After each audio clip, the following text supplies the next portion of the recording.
What's up, everybody? So I made a video right after the EX1 came out talking about it as an automatic AR and whether or not it was meta, and I decided that it wasn't meta. I'd also mentioned that I was going to look at it as a sniper, as the single fire DMR conversion, and as the burst conversion, and well, those don't really work out either. And so I wanted to find the best role for it, and that best role is probably going to be a sniper support slash SMG build, and even that's not that strong. It just doesn't kill as fast as SMGs, doesn't kill as fast as other AR sniper supports, and obviously doesn't ADS move around as fast as SMG, so it's got no benefit over SMGs. And other than just being different, it has no benefit over any AR sniper supports.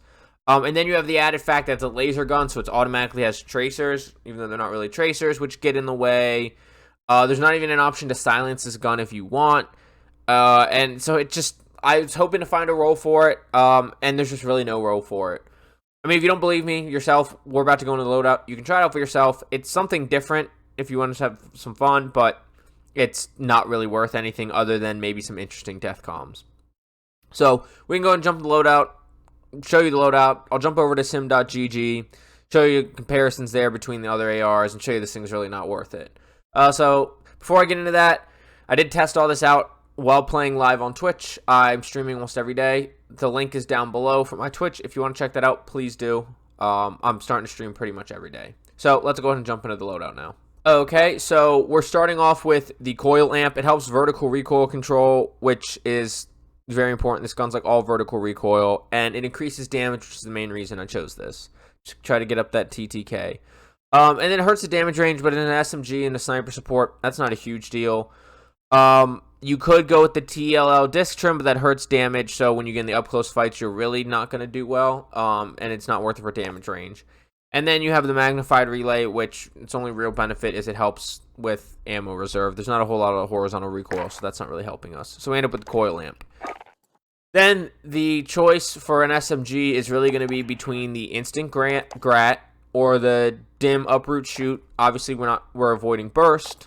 And then the DMR conversion doesn't really work. And the sniper conversion, just know that it feels okay, but you have to charge it to shoot it, and that's just weird because it's not just like a pull trigger like normal snipers are. And so you can one-shot headshot up to 80 meters, but it doesn't really work there. And so we end up going in my build with the dim uproot shoot. It gives you better ADS speed, better sprint to fire speed. It does hurt your recoil control and your ammo reserve, which can be a problem. The instant grat has a better rate of fire than the dim uproot shoot, but it hurts your sprint to fire and your aim down sight speed and your movement speed, so it makes it not very useful when you're coming up against SMGs where you want that better sprint to fire and aim down sight speed. And then here we go with the SMLE pistol grip for an even better sprint to fire speed. Once again, we're coming up with SMGs, so we need to have a better sprint to fire speed to be more like the SMGs. And that does hurt the aim down sight speed, but we need really good sprint to fire. You can ADS after you start hip firing if that's a problem. And so you also could consider a Carver foregrip with hip fire accuracy, but we want to increase that sprint to fire time. And like I said, it does hurt the aim down sight speed, but what good is aim down sight if it takes too long to fire? Then we want to go with the quantum high voltage battery. Once again, that hurts ammo reserve, which can be a problem, but it gives you the best fire rate you can with this gun. You could go with the quick current battery, but it's not going to increase your fire rate as much, and you're going to have even more time trying to compete with these other AR and SMG sniper supports, SMGs, whatever. And then your choice of optic, obviously. There's two choices, really, for stocks. You can go remove stock, or you can go the ion alloy. I chose to go with remove stock. The ion alloy helps with hip fire accuracy, and it helps with movement speed, and it only hurts recoil control. But once again, with the remove stock, you get movement speed, but you also get aim down sight speed, which we need to balance out a little more after our underbarrel, and you get an even better sprint to fire speed. You lose flinch resistance and recoil control, but that's not really going to be that important when you're using this like an SMG. So we want to increase that aim down sight speed and that sprint to fire time, whereas the ion alloy doesn't do any of that.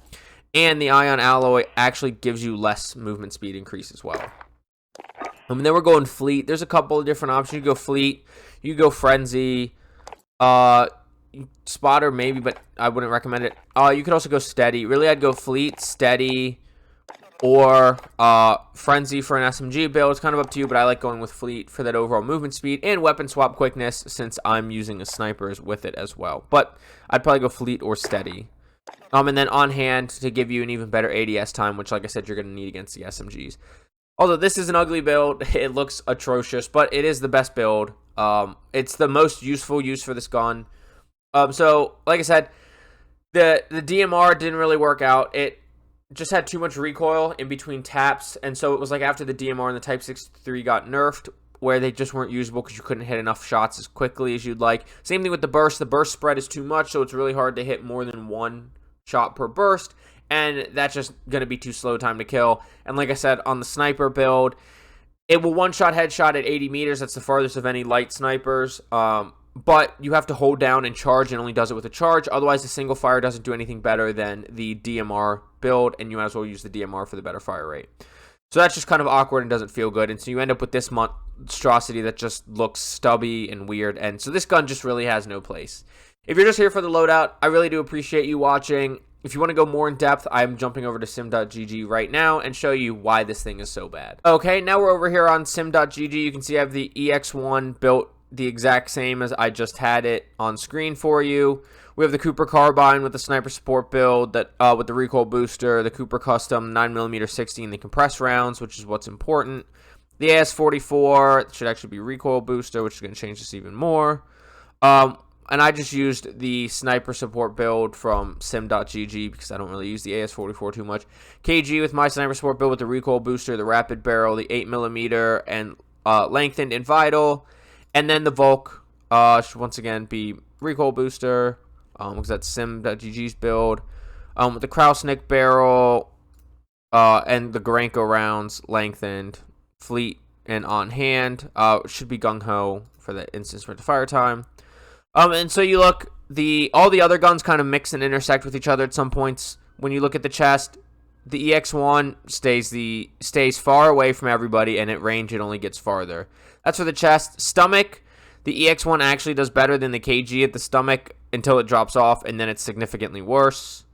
Neck, once again, everything's far away from the EX1. Headshots, things get even farther from the EX1. Upper arm, it's similar to the stomach. Lower arm, it's closer before it drops off, and then it drops off significantly, but it's still technically slower. It's 7 milliseconds slower than the KG to the lower arm, but still slower. Upper leg, lower leg are the same thing as upper arm, lower arm. So really, it's just not going to work out well. I mean, when you look at the damage, it does 18 everywhere except lower extremities. And it's got a good rate of fire, but even when you go down to the comparisons, where does the EX1 win in fire rate and in muzzle velocity because it's almost hit scan. But for this build, you only have 45 bullets, which is tied for last. You have the longest reload time, the second longest reload add time, and empty reload time, the second longest empty reload add time. You do get the best ADS speed of any of these builds, which is part of what we went for. You also get the best sprint to fire time. The sprint to fire time is actually nutty compared to these. But if somebody's ADSing you and ready to fire, it's just not going to work out for you. You do get the best tactical sprint to fire as well, significantly better than the rest. But its time to kill just isn't there to make up for it. You do have the worst recoil, but up close, these numbers are kind of arbitrary and don't make that much of a difference. I ran that build, and it was fine the way it was. And then, I mean, it's just got more red numbers than any of these options combined. And this doesn't even account for if you want to run up against SMGs. If you put this thing up against SMGs, I mean, we'll just quick go SMG. We'll go Arma. We'll just go movement. SMGs. Blixen. We'll just choose all these movement builds. I'm not even going to change them to what I think is better. Once again, here we'll go Marco. We'll go rate of fire. And then one more time. SMGs. Vanguard. We'll even go with the new RA225. With the recoil booster, the rapid barrel. Best time to kill is here, and won't even use vital. We'll use tight grip. And now the EX1 chest shots. Of course, it has the farthest drop off, so you start beating at some ranges. But in your up close gunfights, you're getting destroyed by everything in chest shots, absolutely destroyed headshots, neck shots. Up close with an SMG, I mean, arm shots still the slowest until SMGs drop off. Lower arm actually faster than the Blixen in the lower arm, but I mean, you have to wait for SMGs to drop off. So in these close range fights, you're going to be losing too. And so this gun just really doesn't have a great place. Not to mention, now when you go down to the bottom, the rate of fire is still the best, but the pre-fire delay is the only one with the pre-fire delay. All the reload times are the worst. The ADS times are the worst. All the recoil's the worst. And so a lot of the really important stuff is the worst. And so it just ends up not being a great gun to use in any role. Well, like I said, Sniper Support SMG is the best role, but it's not great at that either. So, thank you for watching. I appreciate if you watched it all. You skipped around. I do appreciate any watch time at all. Please don't forget to like, subscribe, hit that notification bell for more. In a couple days, I should have my loadout video coming up, and by the end of the week, long range and short range video as well. And then, of course, any videos on any patch notes coming out. I always like to do that. So, by the beginning of next week, I should have loadout, long range, short range. Probably going to not do a Sniper Support video so far because it's going to be the same as it was. But notification bell will tell you when all that's uploaded. Let me know down below what you think about the EX1. What's its best role? I not only went over the SMG role here, but the other roles besides AR don't really work out either. And so I just didn't want to waste the time. Let me know what you think down below. Am I smart? Am I dumb? Am I right? Am I wrong? And like I said, I have my Twitch link down below. I'm streaming pretty much every day now. Instagram and TikTok are linked down below. Those are posted on almost daily. Twitter link down below. Less gaming, but I'm pretty active on Twitter. So check all those out. Also have sim.gg link down below if you want to do some comparisons yourself. But I will see you on Caldera, Rebirth Island, and Fortune's Keep until mid-November. Get frying. Have a good day. Bye.